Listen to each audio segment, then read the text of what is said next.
Hey, good morning.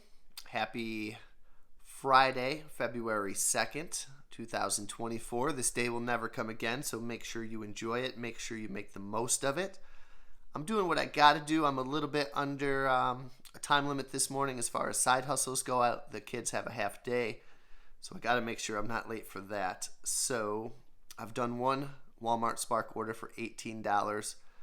And then that was it. Sometimes the money jumps into your pocket and sometimes the orders don't show up no matter what you do. I even kind of went down by Aldi's for a little bit, / Walmart. Nothing came up. So I came back home just to screw around a little bit. I'm going to go to the thrift store. I'd like to get one more small order in.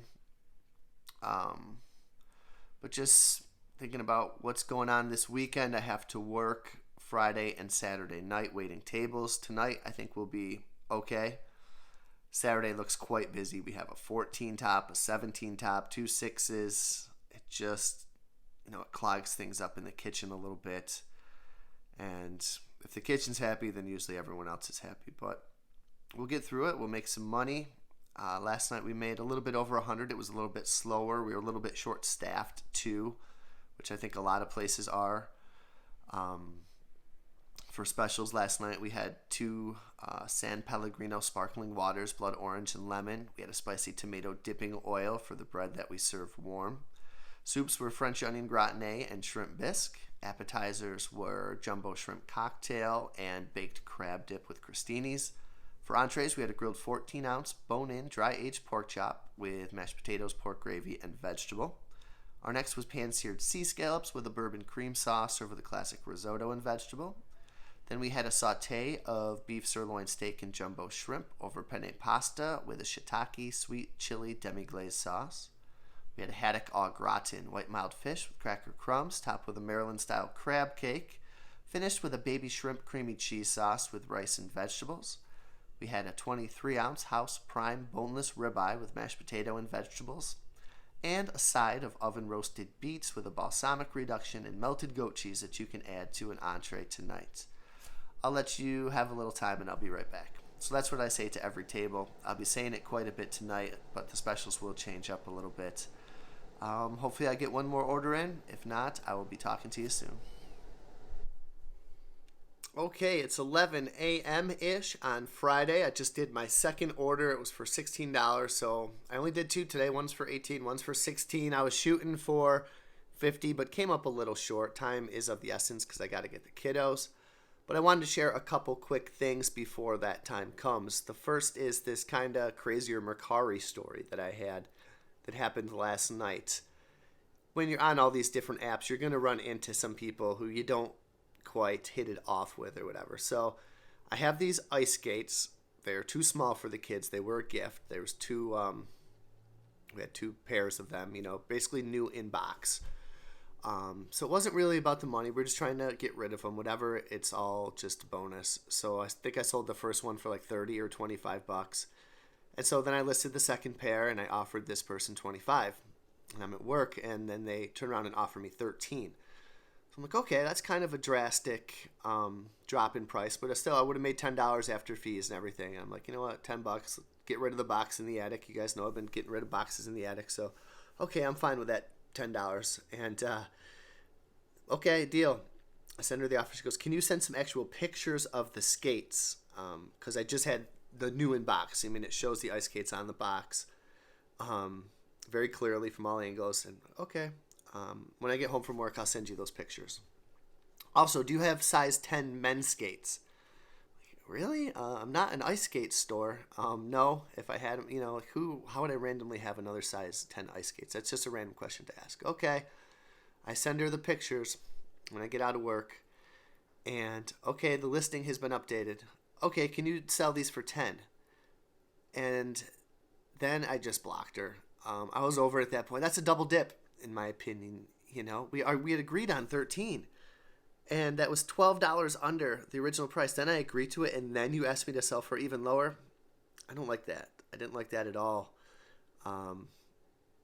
So that sale fell through. What do you think about the double dip there? I don't know. I would sell it to you for 10 if you came right out and said it. But don't ask me to sell it for 13, then ask me to sell it for 10. So that sale fell through, unfortunately. But then I'm just out. I'm doing my gig. It was in the town over, which is a little bit has some big houses, some wealthier houses, and I usually don't get caught up in that stuff. But I dropped this off at a compound. I mean, this place was amazing. It was like two huge houses. Since I'd last been there, they're building like this other. I don't know if it was a huge garage slash barn. It looks like it had three doors to go in. It was super long. I mean, almost like you could fit a basketball court in there. And I started looking around. And I go, I wouldn't mind this. This would be cool. And I think I'm pretty good where I'm at.